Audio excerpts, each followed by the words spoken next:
This video will describe worksite placement for the ISETS program.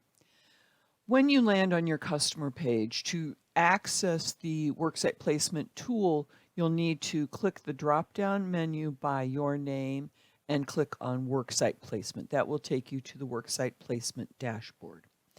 From here, you will filter by project, by your organization name if you have access to more than one, and the employment type that you are looking for. SnapJP and S2S will be able to use on-the-job training. It is a worksite placement activity now. And the EarnFare providers will select EarnFare for those jobs that they are trying to add. We're going to filter by on-the-job training right now. This will then show a list of all of the on-the-job training employers that I have added to the system. If I don't see one that I want to use, I would then click on the button over here that says Add Employer Worksite. For the EarnFare projects who are providing subsidized wages, the provider is the employer. In this situation, the employer is paying the wage, so I'm going to add a new employer. When you're filling in the blanks, you'll fill in the company name. Is this company also going to be the work site? If so, you check this box and you get to skip step 2. In this situation, there may be multiple work sites. In that case, you would not click this box for addition of any other work sites. We fill in a description. We can add a URL for the company if we want to. We need to look up a NAICS code.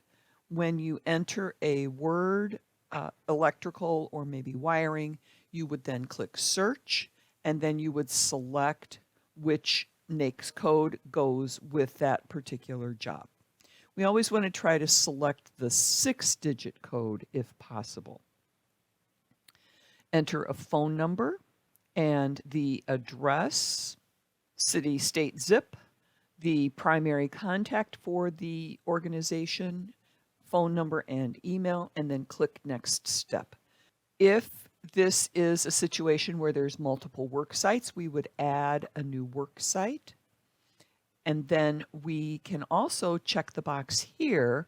So if this is the same work site as the employer, it will fill in all of the information for you. And then you can go to step 3. You want to look up a SOC code. So I typed in electrician and I want to search, and I can have either an electrician or an electrician's helper. I'm going to select the helper for this situation. We'll type in a description, fill in the employment type of on-the-job training. If it is for EarnFare, it would be EarnFare that you would select. Hourly wage, number of openings, estimated length and time. So we filled in on-the-job training, $18 an hour, 3 openings, and we filled in 13 weeks, which is 3 months, a standard time frame typically for an on-the-job training. And then we click Finish. Then when we look in our list by project, provider, and type, we will see our new organization there that we can add. Now we go to the customer profile. We select our customer by clicking on the last name. We go to their case management, and then we add an activity so that the OJT is on their profile. Scroll to the bottom, add the activity. It's been added. Now we click on the pencil to edit the activity. Select a goal.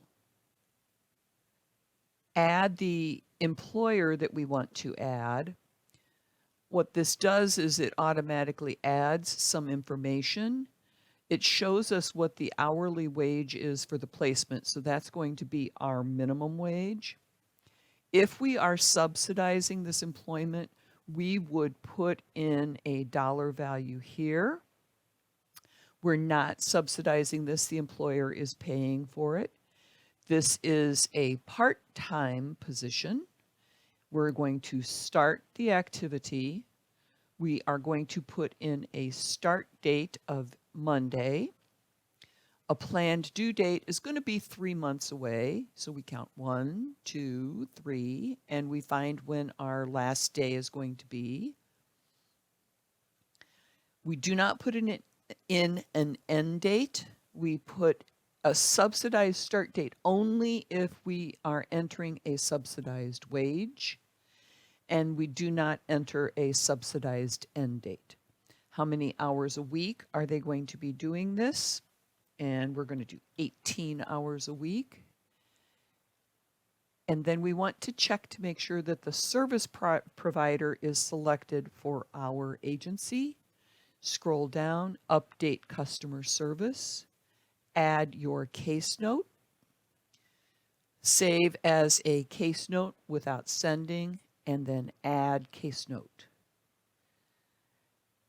And our OJT is added. You can now track attendance if you want to do that. You can add any credentials earned. Perhaps they get a safety certificate or their NIMS credential or something. You can add that here. And then you can edit the activity on the default by adding in any follow-up for this activity on the 30, 60, and 90 days. This is different than the employment verification because this is an activity. Thanks for watching.